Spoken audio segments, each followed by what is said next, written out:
E aí, pessoal, tudo bem? Uma boa noite para todo mundo. Eu sou o Rodrigo Brasileiro. Você está na Confederação Monarca do Brasil. Hoje é mais um dia de quarentena. Hoje, dia 7 de abril de 2020. Vamos conversar com o grande Tiago Araújo, fenômeno de São José dos Campos. Cadê o Tiagão aqui? Tiago, vamos ver se o cara já está entrando. Araújo Oficial. Pronto, já chamei o cara aqui para entrar. Uma boa noite, pessoal. Uma boa noite. Hoje vamos conversar sobre as epidemias no Império. Acho que também o Thiago vai dar uma pincelada aí pra gente sobre as epidemias também na República. E aí, pessoal, como é que vocês estão aí de quarentena? Estão curtindo muito? O que vocês estão fazendo? Para não ficar doido. Thiago Moraes, Juliana Diniz, Felipe Paubel, uma boa noite para vocês. Obrigado por entrar aqui na Confederação. Estou esperando o Thiagão aí para entrar e para falar tudo sobre epidemias no Império. Ver se o cara já tá aqui, já vou avisar para ele aqui. Opa, chegou o cara, chegou o cara. Vamos com o grande maléfico. Ele dá um tempozinho michuruca pra gente. Deixa eu até anotar o horário aqui para não me perder. Começou às 6. Opa, tá certinho? E aí, Tiagão, como é que você tá, cara? Já tô ficando da casa já, hein? Não, você já é da casa há muito tempo, cara. Antes de fazer live, tu já era da casa, cara. Como é que você tá? Ih, meu Deus, a conexão tá merdando aí. O Goku tá maratonando no canal do Result, eu também, cara. Pô, eu queria fazer uma live com o Result, cara, meu sonho. Quem sabe um dia se a gente chegar a 10 mil, galera, vai curtindo, compartilhando. Agora tá. Agora não tá mais. Ah, tá. Como é que você tá, Tiagão? Tamo indo, né? Eu tô Curtindo tranquilo aí ainda essa por aqui. quarentena? Você tá trabalhando ainda, né? Eu também tô. Eu tô. Não parei totalmente, não. O meu, como é em hospital, né? Aí, vejo de É o perto a meu também. situação. E como é que tá São José dos Campos aí na quarentena? Por enquanto tá bem controlado. A prefeitura aqui da cidade, ela já tinha se adiantado bastante com os preparativos de combate ao vírus, né? Então, desde o começo de fevereiro, a equipe de contenção já estava trabalhando, já estava se organizando. Então, aqui a coisa não está tão ruim quanto outras cidades, né? Mas bom, acho Tiagão, que nenhum município está. deixa eu fazer uma pergunta. É a primeira vez na história do Brasil que nós temos alguma epidemia, Thiago? É alguma coisa Não. inédita na história do país? Na verdade, o mais interessante dessa parte é que essa aí é uma epidemia à parte, né? Porque a gente tem epidemias anualmente e que se mantém desde o século XIX para trás ainda, né? Como assim, cara? Mas o que você preparou aí para falar para a gente de pandemias no Império, indo aí para a República, que eu estou curioso para saber. Deixa eu só colocar aqui, o título é Pandemias no Império, não é isso, Tiagão? Isso. Pandemias no Império com Tiago Araújo. Pronto. Você é líder do Nação Real, não é isso? Isso, de São José dos Campos. São José dos Campos. Agora eu vou fixar aqui o comentário. Como é que eu fixo aqui o comentário? Ué, peraí, volta aqui a porra, comentário. Peraí, meu comentário não tá fixando. Ué, como é que eu faço Opa, aqui com essa porra? Cadê meu para comentário? fixar, ele foi Eu ali quero para fixar. cima, tá aqui. Pronto. Já consegui aqui. Fixei o comentário. Conseguiu? Tiagão, fala tudo. Fala tudo aí Beleza. que você tem pra falar. Desde o começo. Desde o Bom, começo. acho que o assunto como é império, a gente vai dar uma limitada porque a gente também não quer prender vocês aqui a noite toda, né? Então, assim, o conceito de epidemia mesmo, pandemia já é uma coisa que extrapola as fronteiras nacionais, é uma coisa que é uma situação global. Agora, epidemia, o Brasil, até para suas condições climáticas aqui do país, ele tem algumas propensões a certos tipos de doenças, né? No caso, a primeira epidemia que chamou atenção de fato foi em 1849, foi bem no finalzinho, em dezembro de 1849, que foi uma epidemia de febre amarela. Ela foi a que mais chamou atenção, porque ela durou até setembro de 1850 e ficou muito focalizada no Rio de Janeiro, na capital do Império. Na época, ela tinha 160 mil habitantes. Para vocês terem uma noção, 90 mil pessoas foram infectadas e 4.150 foram mortas pelo vírus. Então, foram vitimadas. Então, se eu colocar em proporção, você vai ver que foi uma taxa de natalidade, de fatalidade bem alta. O que foi importante nesse momento é que é aí que o Brasil começa a adotar o que a gente chama de medicina nova, né? Que são mais medidas para se precaver, né? Medidas preventivas, do que propriamente medidas de combate depois que o vírus já está instalado. No caso, a partir de 1850, a gente começou a ter serviços de estatísticas, serviços de inspeção, serviços de educação sanitária. Então, a gente já começa a ver essa parte da medicina e do combate às doenças um pouco mais modernas, já mais parecidas como é hoje em dia. Só que isso ficou muito limitado ao Rio de Janeiro, porque, teoricamente, era onde chamava atenção. Quando a gente tem várias epidemias em cidades do interior que, simplesmente, às vezes, a gente nem tem registro histórico, porque a comunicação era muito limitada. Então, era difícil. Mas, a partir dessa epidemia, na década de 50, de 1800, nós tivemos o surto de cólera.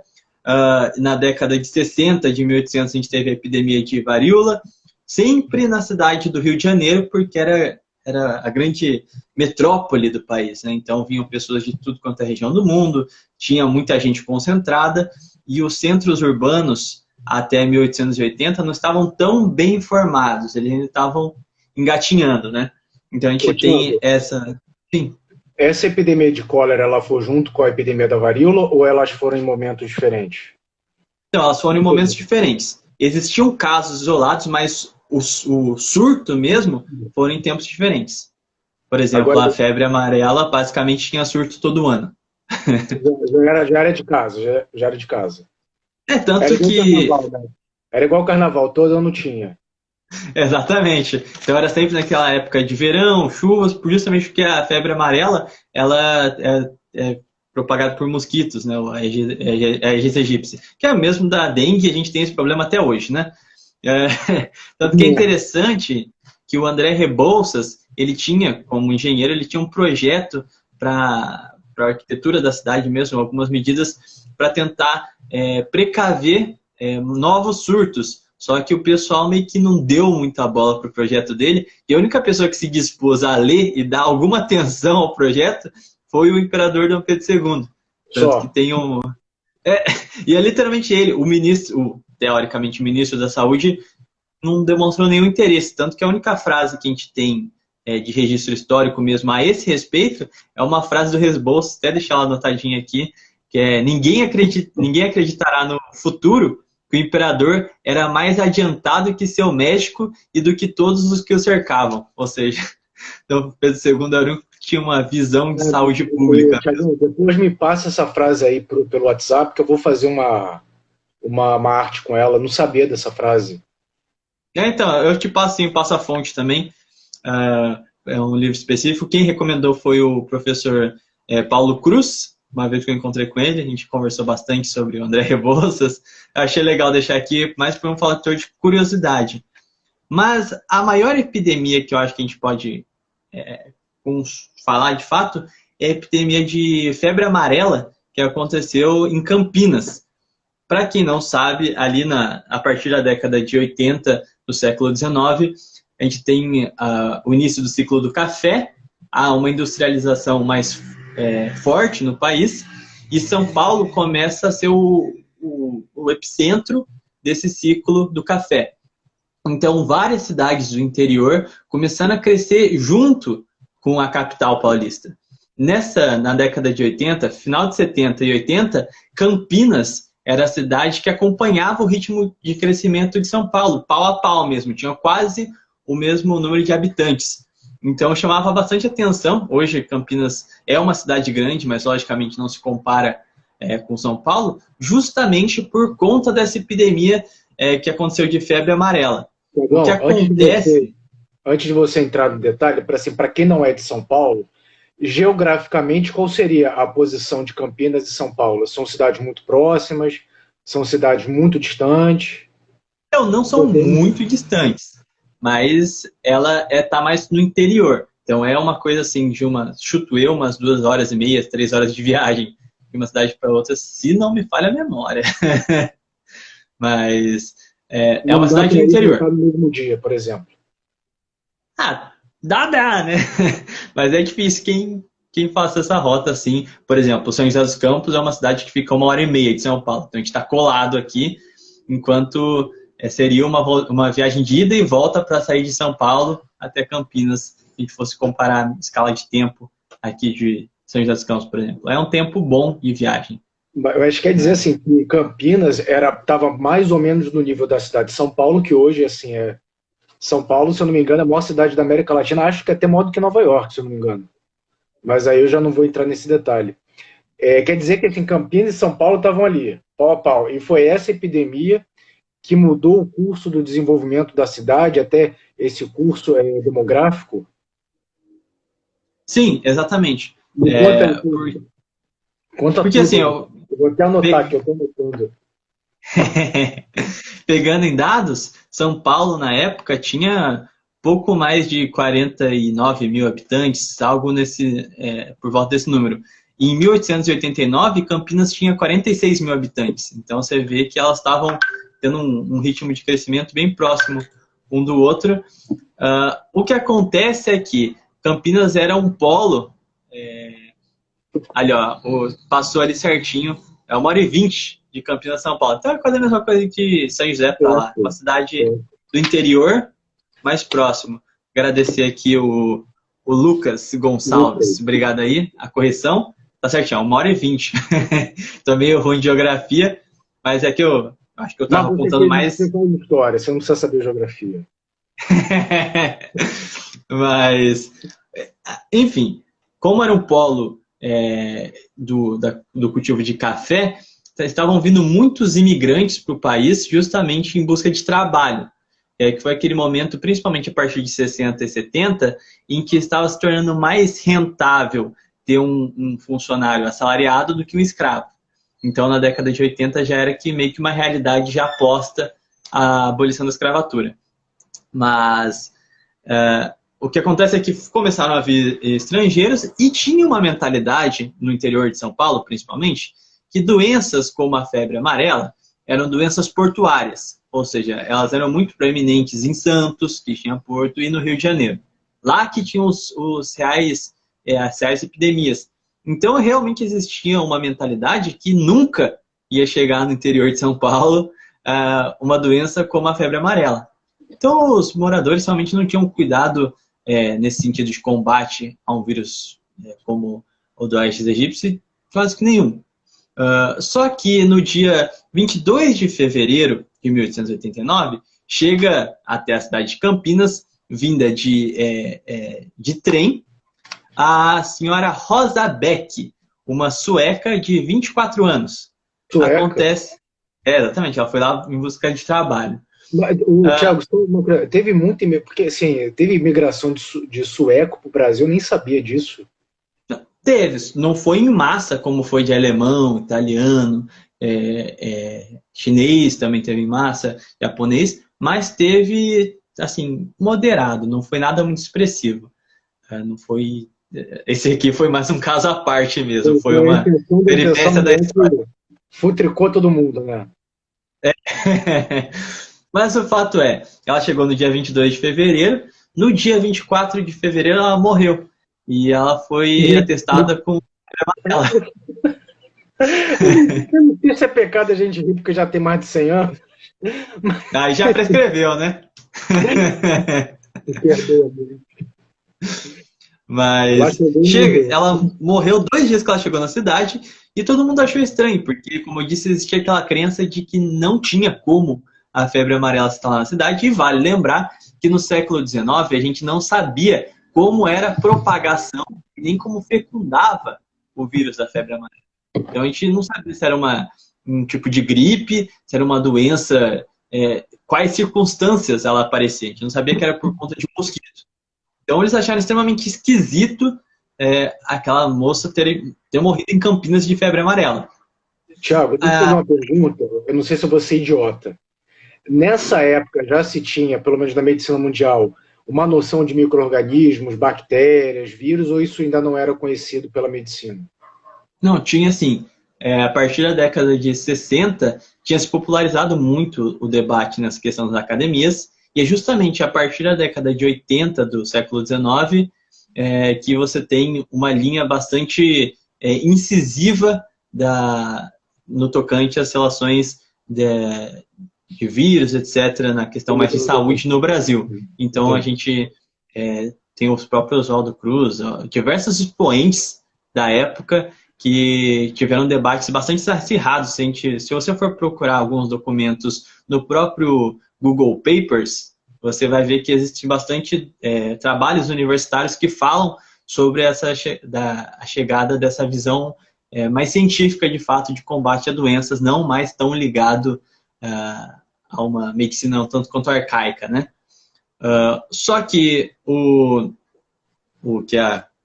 basicamente o que aconteceu ali foi que a situação começou a se agravar, então começou a se propagar o vírus da febre amarela, e pouco antes de 2 meses depois, ou seja, em 18 de abril, a cidade já estava tendo 58 mortes por dia na cidade.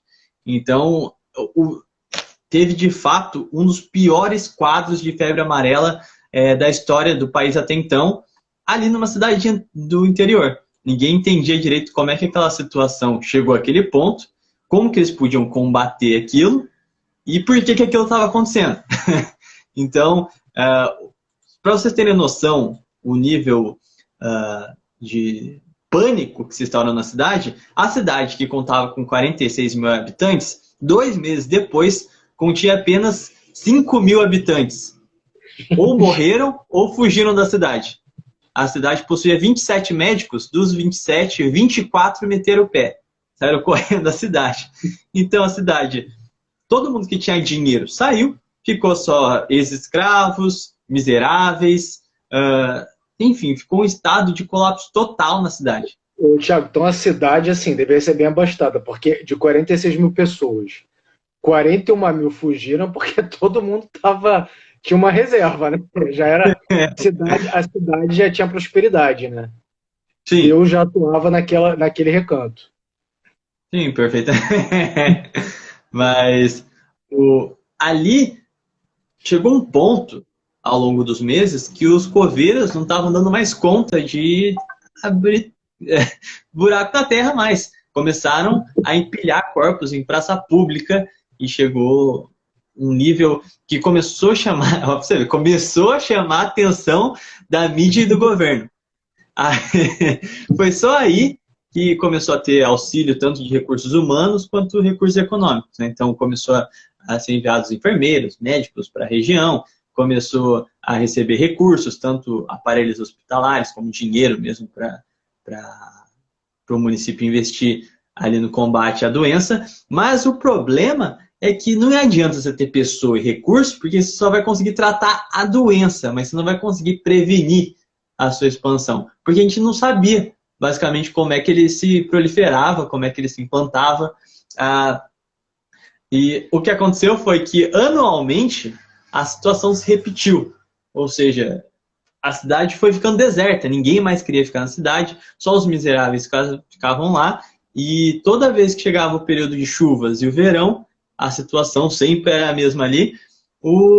E assim, nos anos seguintes, não chamou mais a atenção da mídia, né? Porque aconteceu a primeira vez, aí beleza. Aí vai lá a mídia e tudo mais. Nos anos seguintes, 90, 91, 92, 93, 94, 95, 96, não teve auxílio nenhum. Deixou os caras morrendo lá mesmo e ficou por isso. A gente pode até fazer uma correlação, porque de fevereiro a setembro de 1889, que foi o período, o epicentro da epidemia na cidade, era o Império ainda vigente, né? E nos anos seguintes, 1890, 1896, já se tinha a República, que não só pelo regime, mas também estava bem capenga, porque era um período de estabilização da República, né? Então ela estava bastante desordenada, estava sem recurso, estava tendo um monte de revolta eclodindo pelo país inteiro. Então eles não tinha um espaço nas colunas diárias, esse tipo de notícia, e para os governantes também era melhor deixar aquele assunto quieto lá, porque não era momento de cuidar desse tipo de situação, né?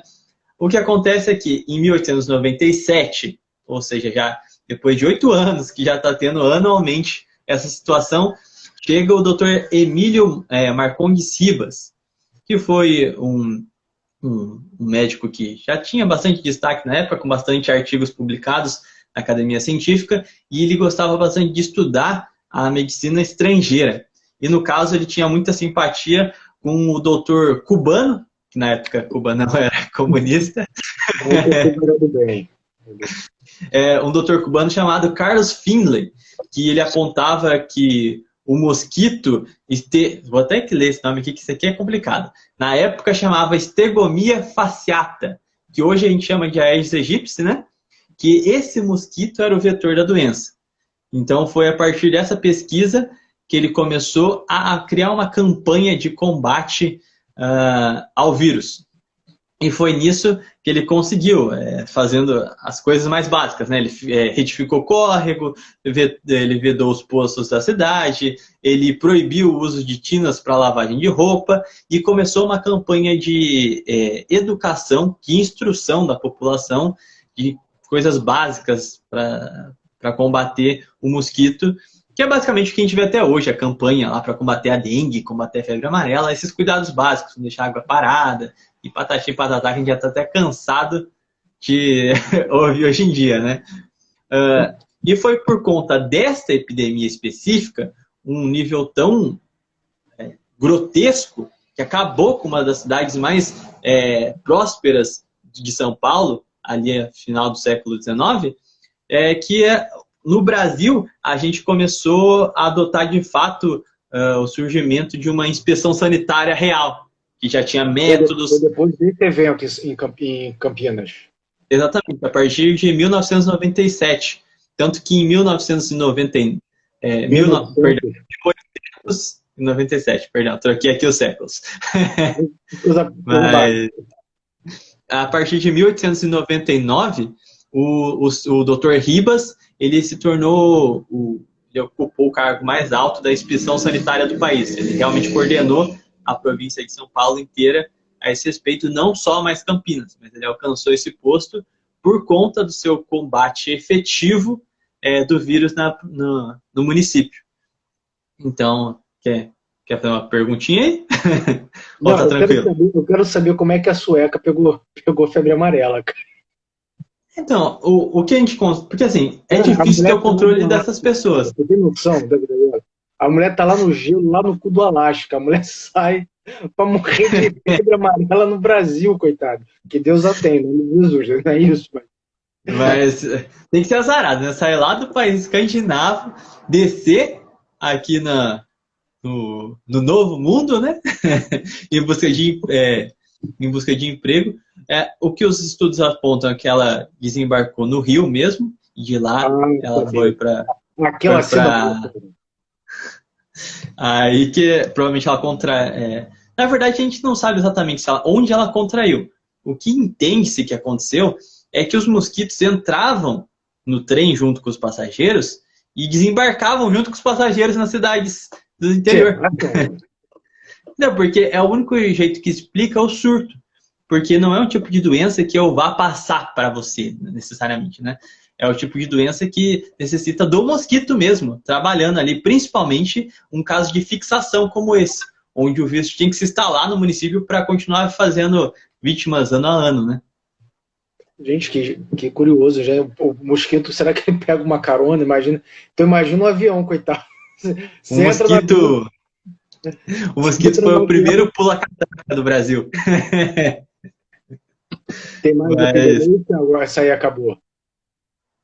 Então, não acabou, né? Tá aí até hoje. Mas Campinas conseguiu combater o vírus. Porque foi uma coisa tão pesada na memória da cidade que teve vários desdobramentos. Primeiramente, que até hoje os médicos, enfermeiros, doutores que ajudaram a cidade ganham praça, nome de rua, nome de parque, tudo até hoje fazendo referência a esses homens que combateram a doença lá no final do século XIX. Mas mais do que isso, depois de terem vencido a febre amarela, eles colocaram no símbolo, no brasão da cidade, uma fênix egípcia, justamente para representar que a cidade ressurgiu das cinzas, né? Porque ela conseguiu depois retomar o ritmo de crescimento, trazer investimento de novo, trazer o pessoal de volta para a cidade, porque ela realmente conseguiu surgir das cinzas, porque chegou um ponto que tinham menos de 3.500 pessoas na cidade ao longo do... Caramba, praticamente a cidade ela foi dizimada, né? Se a gente pode considerar,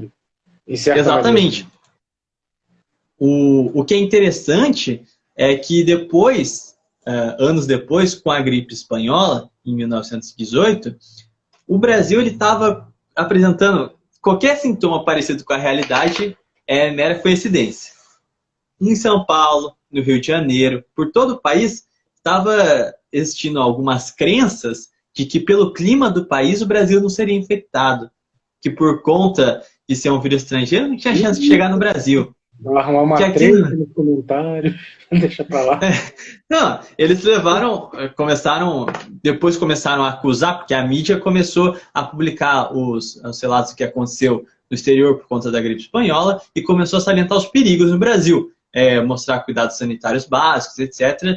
E muitos jornalistas, e em conversa de bar mesmo, o pessoal xingava pra caramba os jornalistas, as mídias, os jornais, porque eles diziam que estavam colocando um estado de pânico no Brasil, estavam criando um monstro em cima de um vírus que era apenas uma doença passageira, como todas as outras.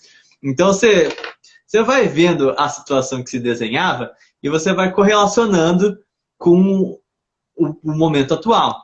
Só que Campinas teve uma história interessante durante a gripe espanhola, que foi por conta desse medo de um novo surto na cidade, a população já era bastante educada a respeito de medidas sanitárias, ela sabia tomar certos cuidados que outras cidades não tinham, e assim que teve os primeiros casos no Brasil de influenza, eles tomaram já todas as medidas de precaução na cidade. Eles conseguiram, teve uma coordenação entre o poder legislativo, executivo e judiciário da cidade, mas também da população, que conseguiu tomar, com medo de outro cenário catastrófico, como foi de 1889, de tomar medidas de controle, de prevenção.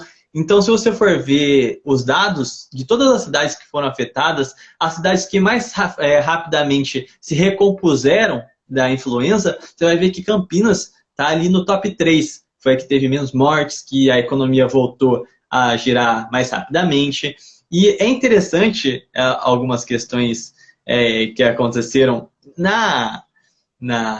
em Campinas, que quando o vírus chegou em São Paulo, eles decretaram uma quarentena, né? Não tinha exatamente esse nome, mas é basicamente uma quarentena. E a gente pensa, poxa, hoje com a internet, essa quarentena que a gente está tendo hoje, é ruim. Mas eu vou mostrar como que era a quarentena dos coitados.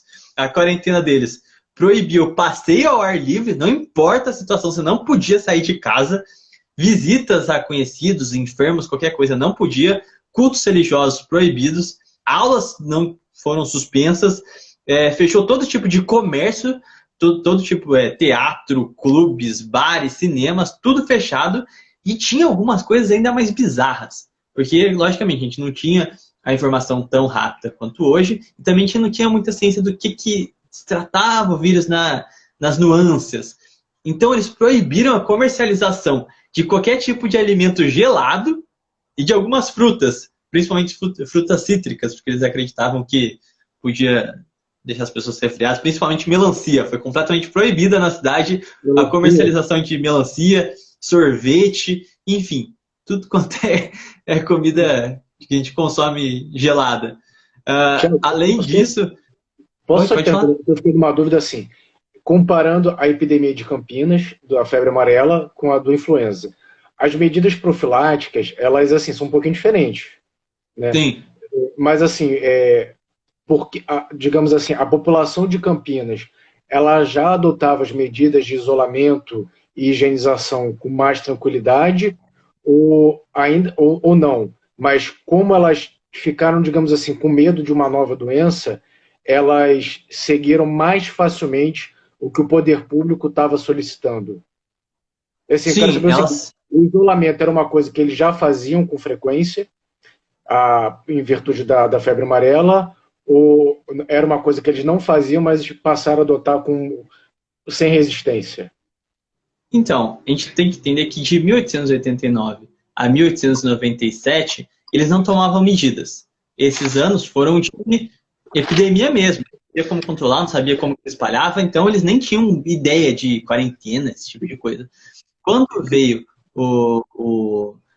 as medidas já de fato mais estruturadas do Dr. Ribas, aí eles começaram a ter cuidados sanitários mais referentes ao que a gente tem hoje de combate à dengue. Não eram cuidados sanitários parecidos com, por exemplo, para você evitar uma doença que se propaga como uma gripe.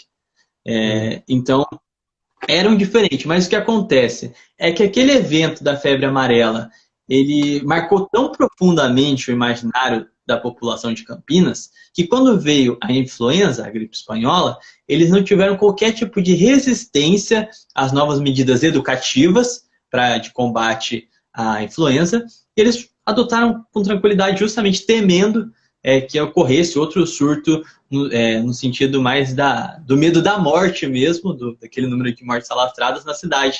Então eles adotaram a quarentena sem muita repulsa. O que acontece é que existia uma população mais pobre da cidade, ela não vivia tanto e também ela se reproduzia bastante. Então, existiam muitas pessoas que não viveram aquele surto de 1889, então elas já não tinham tantos cuidados. E aí a gente tem vários problemas que a polícia realmente ela era acionada para acabar com a circulação dessas pessoas, mas elas tentavam ir normalmente. Transitar normalmente na cidade, né? E esse era o problema, que foi o que propagou um pouco o vírus na cidade, mas não foi nada muito expressivo, porque no século XX a polícia não tinha medo de ser truculenta, né? Ninguém ia lá filmar ela para denunciar o abuso que ela cometia. Então o cara saía na rua, os caras podiam descer o cacetete sem dó, né? Então eles conseguiram meio que contornar na força mesmo a situação. E é engraçado... Tá, terminei aqui assim. Não, depois eu quero te fazer uma pergunta. Terminei teu raciocínio. O que eu acho engraçado é que a prefeitura tinha tantas medidas paliativas e de combate que eles tinham até uma dieta própria do município. Eles diziam que tinham que tomar caldo de galinha, chá e carne de vaca. Eles diziam que essa era a comida que te dava mais imunidade, que te dava mais resiliência. Então, é um negócio que não tem nem nexo, né? O caldo de galinha eu recomendo. Mas assim, era um chute que foi institucionalizado pela prefeitura ali na época. Mas enfim, pode... O que eu quero saber é o seguinte, a gente está aqui numa quarentena, mas assim, estamos numa live, isso de alguma maneira distrai, mantém um contato social. Claro, estou trabalhando menos, claro que perdi dinheiro, mas não estou numa situação, em termos de entretenimento, tão ruim. Como é que o pessoal, cara, no começo do século passado, cara, o pessoal devia se matar em casa, porque começa a não ter nada para fazer. Você não pode. Você não tem um telefone. Naquela época não tinha telefone em larga escala. Você não tinha uma internet. Você não tinha televisão. Você não tinha esse entretenimento eletrônico. Cara, o que o pessoal ficava fazendo? O que Então, o pessoal fazendo o dia inteiro, assim? A quarentena inteira. Então, é engraçado porque as doenças mentais, principalmente, elas se dão muito mais por um nível de materialismo na sociedade, convívio urbano, do que propriamente de condição assim, de estar trancafiado. Logicamente, se está trancafiado, você começa a desenvolver doenças psicológicas. Mas é muito pior no contexto social que a gente vive hoje. Porque a população, do que a gente tem, de fato, relatos escritos mesmo, o que a população costumava fazer, é que ela ficava mais em família mesmo. Então, ela tinha diversos jogos que ela jogava em casa, tinham diversos... A vida cotidiana mesmo deles, eles já tinham bastante música em casa, eles gostavam sempre... Era comum à época, principalmente nas famílias mais tradicionais, sempre os membros da família tocarem pelo menos um instrumento, né? Então, o pai sempre tem um violão, tem um piano, alguma coisa. Passava um dia assim, as crianças não podiam sair de casa, mas passavam um dia ou brincando com o irmão ou irmã, mas dentro de casa, ou pintando, jogando, ouvindo as histórias dos avós. Então era algo bem simples, mas que aparentemente não foi tão corrosivo como é hoje em dia. Porque eu acho que a gente tem bastante da ânsia de comparação com a vida do outro. Então a gente tem muitas oportunidades, muitas formas de gastar o nosso capital, né? O capitalismo hoje é muito mais desenvolvido, dá aquela sede. E, assim, a gente não pode comparar também os eventos que tinham na época com os eventos de hoje. Assim, a coisa mais legal que eles tinham para fazer era ir no cinema, sabe? Não tinha, sei lá, um fluxo para a galera aí. Então era diferente, até mesmo o conceito de hobby era diferente, o conceito de o que fazer nas horas vagas. Então os encontros públicos também não eram tão, não se faziam tão necessários que nem é hoje, essa questão assim de viver mais de pose, esse tipo de coisa que a gente desenvolveu mais por estar vivendo em metrópoles, vivendo em conjuntos urbanos muito populosos. O Brasil, a gente pode até fazer outro hangout uma hora sobre isso, sobre a mentalidade que o brasileiro desenvolveu, justamente por conta da nossa identidade, quando colocada num contexto de urbanização e de forte materialismo, né? Que é você sempre ter essa questão da honra, que é natural da nossa identidade, em conjunto com a estrutura de mercado mesmo, assim, do mercado mais terceiro, num bloco mais comercial mesmo, de consumo direto. Então tem essa questão psicológica, eu estava lendo sobre ela, é bem interessante, mas é bem complexa. Então a gente tem que se colocar mais na cabeça de uma pessoa da época. O que ela costumava fazer já antes da quarentena? Ela realmente não era o que ela fazia não era necessariamente essencial. E o convívio familiar já era muito forte no cotidiano dela.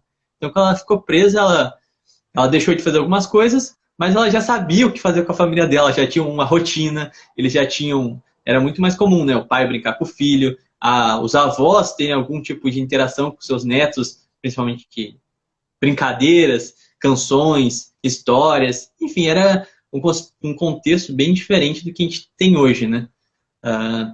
Mas só para a gente fechar essa questão, para a gente ter os dados em mãos, enquanto a gente tem um número de mortos assombrosos na maior parte das cidades, principalmente Rio de Janeiro, Minas, São Paulo, Santa Catarina, e em Campinas a gente teve 3.300 infectados, um número alto, mais Você baixo. Você está falando da gripe espanhola, né? É influenza. Lá, assim, é um número alto, mas se você for parar para ver a forma de contaminação que se dá à gripe espanhola, foi um número baixo. E o número de mortes foram apenas 200. Então, assim, logicamente 200 mortes, mas se você ver qualquer município do Brasil, como eu disse, Campinas vai ranquear entre as menos afetadas, a não ser por aquelas que nem chegou a ter o vírus na cidade. Campinas realmente teve uma campanha bastante interessante de se analisar e foi um sucesso gigantesco, justamente por conta do quê? Justamente por conta da população, porque se a gente tivesse só o governo falando, a gente ia ter a mesma situação que hoje em dia. Aqui na minha cidade, por exemplo, mesmo de quarentena, tem aí fluxo acontecendo, caixa lotérica tudo lotado, supermercado tudo lotado, os velhinhos tudo aí andando na rua e tá nem aí. O que foi determinado. Eu isso também, cara, que aqui no Rio, a população de idosos, que às vezes assim, coitado, às vezes não tem uma pessoa mais nova que faça, né? Às vezes o conceito de família é aquela coisa, né? Esquece da vovó, esquece de pai e mãe, a gente sabe que isso existe, e às vezes o velho, coitado, ou ele vai ou ele morre de fome, mas eu vejo assim que tem uma população idosa na rua que é considerável, e isso me preocupa porque assim, eles são um grupo de risco, né? Então me preocupa um pouco essa exposição deles, né? Mas quando eu até vejo assim, pô, peraí, parece aquele filme Cocum, o Regresso, entendeu? O que está acontecendo aqui? Conhece esse filme? Não, pior que não. Então, depois, se não conhece, procura aí que vai entender o que eu estou falando. Tiagão, mas assim, se a gente puder voltar um pouco na história, como é que a gripe espanhola ela chegou ao Brasil? Veio da Espanha, importada? Não. É, Foi a o... Sueca. Foi alguém da Suécia, sabia? Tem alguém saindo da porra do Arte pra vir Na sacanear aqui. verdade, a gente não sabe direito da onde que veio, É porque é uma gripe, né? Porque espirro, né? porque a gente teve homens na Primeira Guerra, né? Então, foi principalmente ajuda médica que O a gente Brasil foi enviou. para a Primeira Guerra? Foi, mas não como força militar. Foi para auxiliar os países aliados do Brasil. Então a gente mandou médicos, a gente mandou equipamento, a gente mandou mais essa parte relacionada à saúde mesmo. Então a gente foi prestar esses efetivos.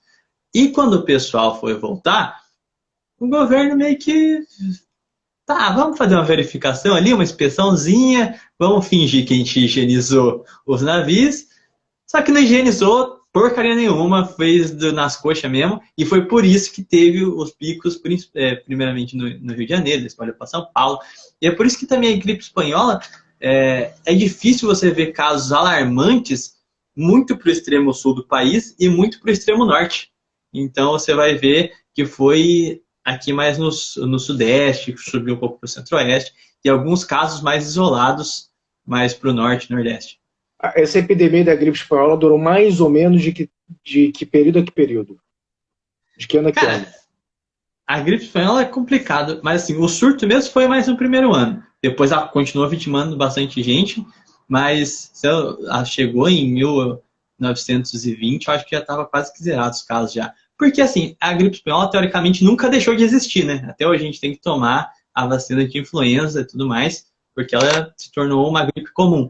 Mas assim, a periculosidade dela mesmo foi nos 2 primeiros anos e foram caindo drasticamente de ano em ano, ao ponto que em 1920 já não era o perigo que apresentava quando chegou, né? Porque a gente já não tinha a imunidade social mesmo, a gente, depois de 1918, em 1919, uma parcela boa da população já tinha pego, já tinha criado anticorpos naturais, então, esse que é o bom da gripe. Isso é brasileiro, esse é o bom ser brasileiro.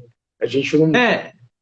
Porque as gripes, elas geralmente, por exemplo, o coronavírus, hoje ele é um problema, vai passar essa primeira etapa e tem o risco de ter uma segunda onda, que é perigosa ainda, e geralmente se dá ali por volta de alguns meses depois, de 4 a 7 meses depois.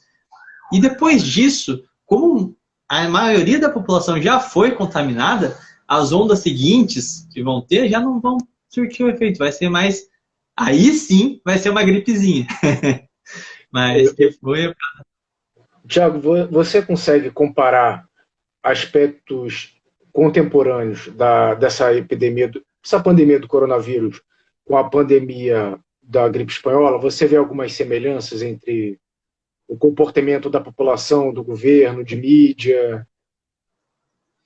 Então, aqui a gente tem que ser justo, 2 pesos e 2 medidas, no ponto que a gente entende que quando a gente tem uma pandemia, a gente, hoje, por exemplo, no Brasil se polarizou bastante a questão de que a gente vai priorizar o quê? A saúde ou a economia? Quando, na real, a economia já vai ser prejudicada, você se importando ou não com a saúde. A crise econômica vai vir. Então, as medidas de contenção na saúde, elas afetam os mais pobres, né? Que é o que muitas pessoas já apontam hoje. O cara vai deixar de trabalhar, vai ficar em casa, mora na periferia com 8 pessoas dentro de casa e ele só garante o ganha-pão dele trabalhando todo dia. Se ele deixar de trabalhar um dia, ele já vai deixar de comer aquele dia, né? Então, foi um traço marcante também na gripe espanhola. Muitas pessoas morreram de fome, principalmente em Campinas, porque as medidas foram muito duras. E tinham pessoas pobres, que não tinham condição de ficar em quarentena. E aí é aquele dilema que a gente fica, que é o problema atual também. Você realmente quer salvar vidas priorizando a saúde, e logicamente vai ter o custo das pessoas em condições de vulnerabilidade, ou você quer deixar para salvar as pessoas em questão de mais pobres, deixar todo mundo sair e matar a gente pra caramba, sobrecarregar a saúde pública, aí vem um monte de morte em cascata, porque vai estar um monte de gente lá entupindo o hospital por causa desse vírus da moda, né?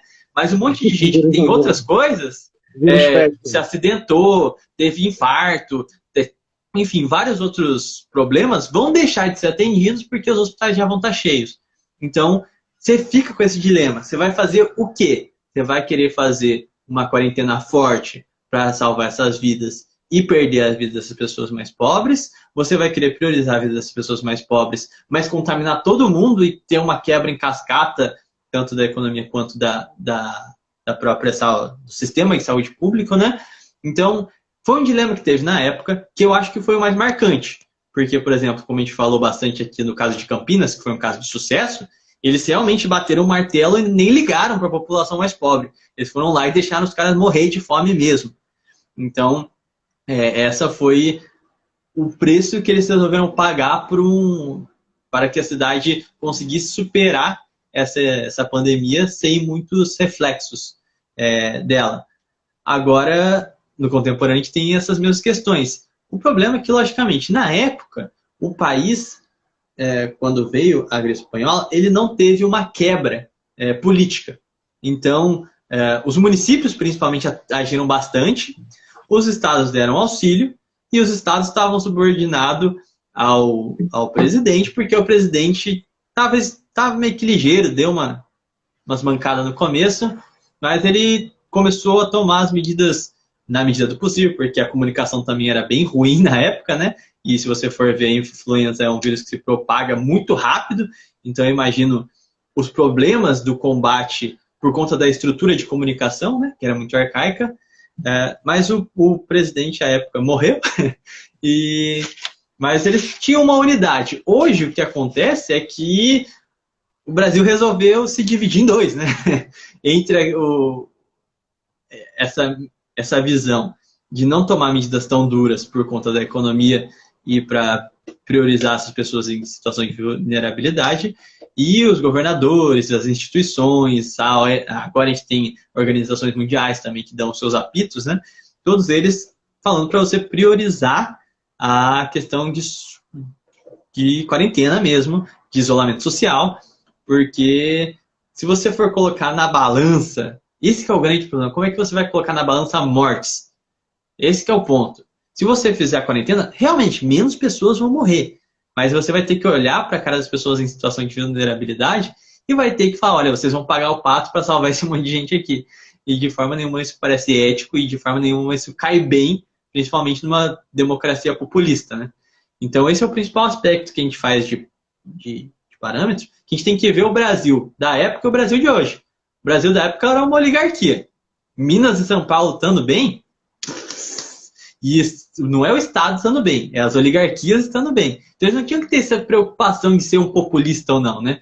Enquanto hoje em dia o Bolsonaro tem que sinalizar para N setores da sociedade, agradar 1000 grupos, e aí fica difícil tomar um critério. Só que eu também não achava que ia chegar a um extremo de ter uma superdivisão do país a ponto de politizar a própria pandemia, né? Tiagão, a gente ainda tem 10 minutos, você preparou mais alguma epidemia ou eu posso sugerir uma? Não, pode sugerir. A questão principal, achei interessante. Todo animado, cara. Pode sugerir isso. Posso sugerir? Não, pode continuar. Pode. Eu vi no vídeo do Paulo Resulti, essa me chamou a atenção, a varíola, cara. Uhum. Você estudou varíola também ou não? Sim, então, a varíola, ela é mais centrada nos polos urbanos, né? Até porque tem um dado da varíola muito interessante, como não sei se você sabe. Ela matou o irmão de Dom João VI, sabia disso? Essa aí me matou. Pegou no pulo aí. Tá vendo, moleque? Tô vendo os vídeos do Resulti, cara. Quem sabe um dia o Resulti não dá uma moral aí pra gente. Tanto que você já ouviu falar da suposta maldição dos Braganças, né? Sim. Primogênito. Porque alguém amaldiçoou alguém. Enfim. Uhum. E ele era o primogênito, era o filho da Dona Maria I.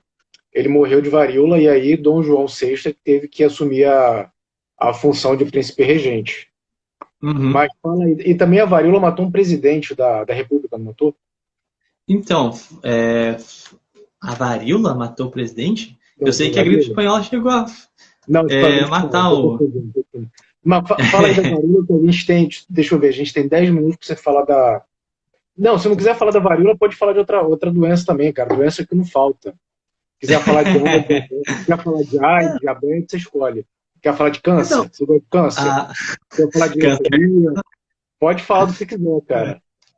Porque é que eu acho interessante esse aspecto, principalmente quando a gente começou falando do André Rebouças, é que o Brasil tem problemas de saúde históricos, e a gente volta para o século XIX e vê quais são, e parecem os mesmos.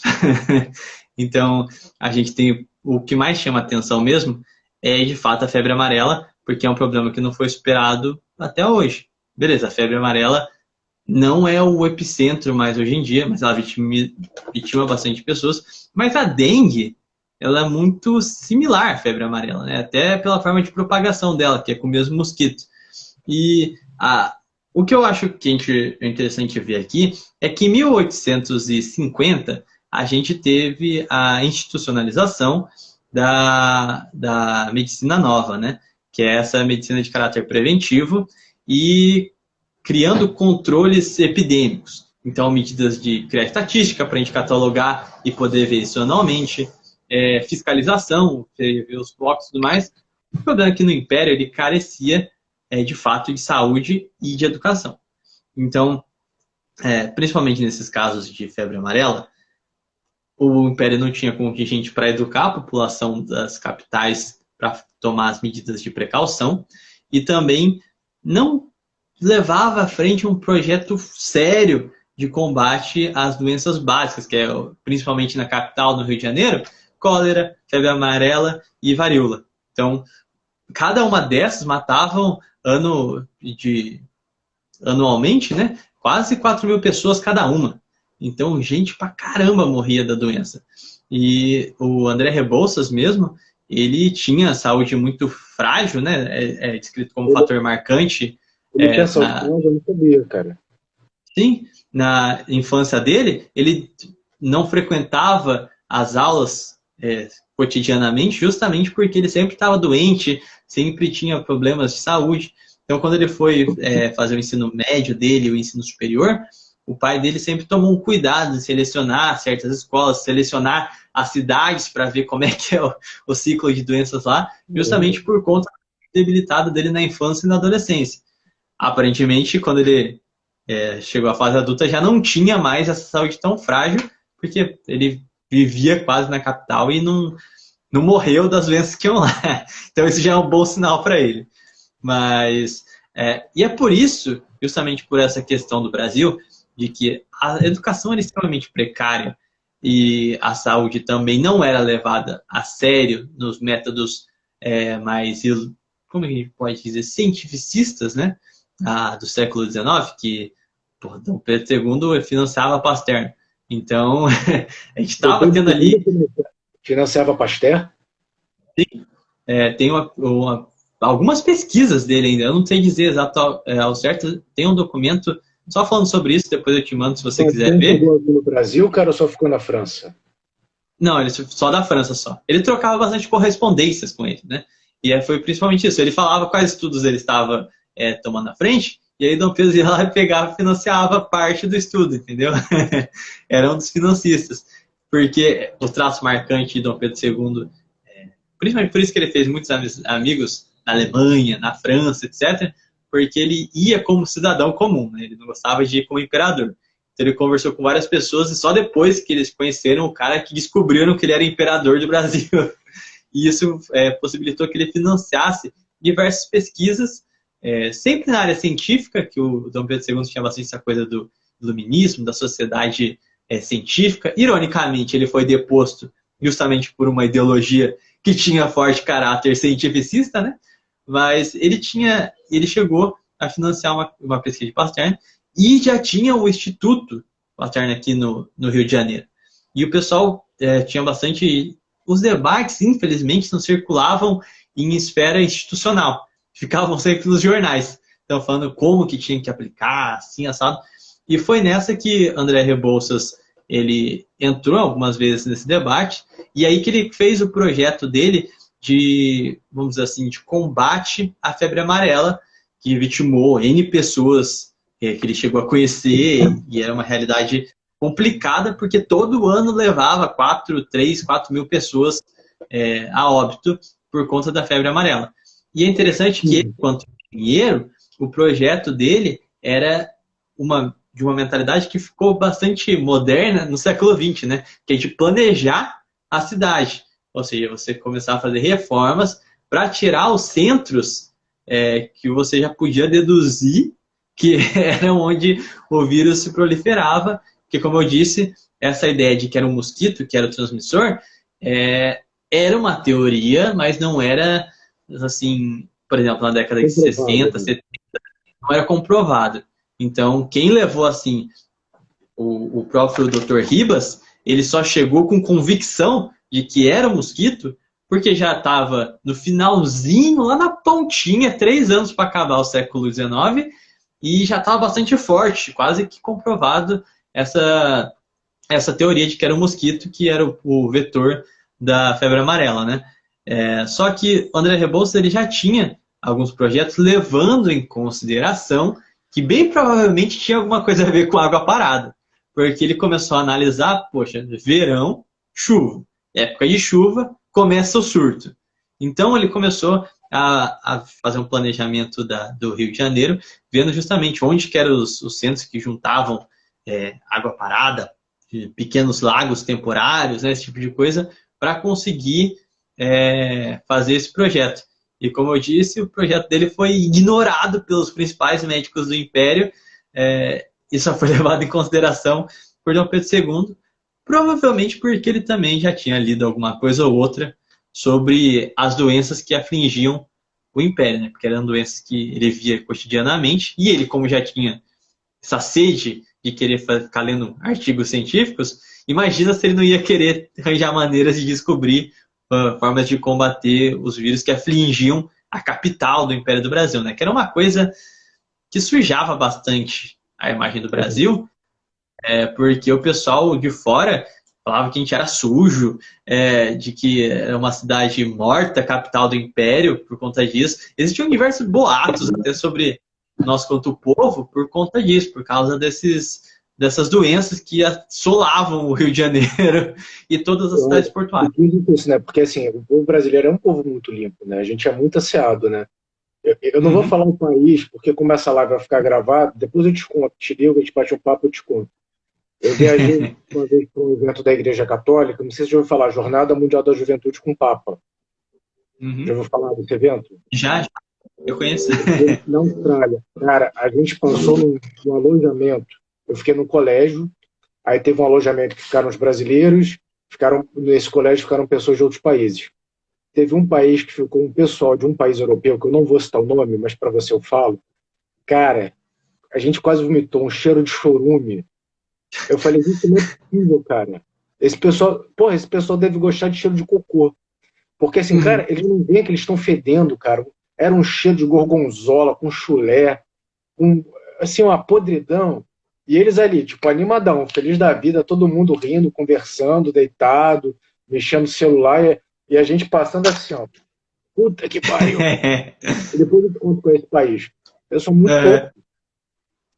Mas um preconceito que tem com o Brasil, que em muitos aspectos a gente é uma sociedade muito avançada, né?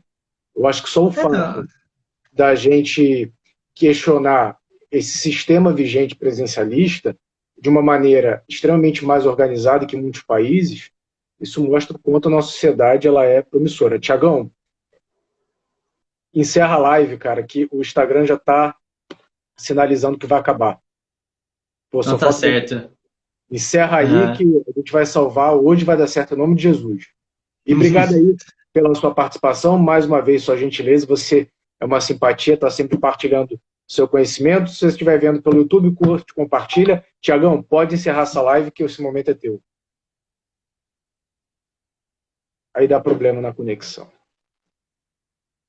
Pessoal, acho que o Thiago não vai voltar. Calma. Thiago, não, agora eu vou... Encerra aí. Fechando o assunto, só é interessante ver que nem na questão sanitária a República conseguiu criar um procedimento funcional para doenças do século XIX. Então a gente não tem uma memória histórica a respeito dessas questões. o governo não consegue ter Greg, 20 os segundos governos, pra né? fechar a live. Encerra. 20 segundos. Beleza, gente? Curte a página Nação Real São José dos Campos. Gostaria de agradecer a participação aqui e agradecer a cada um também que prestigiou aqui a live. Pessoal, salve Dom Luiz!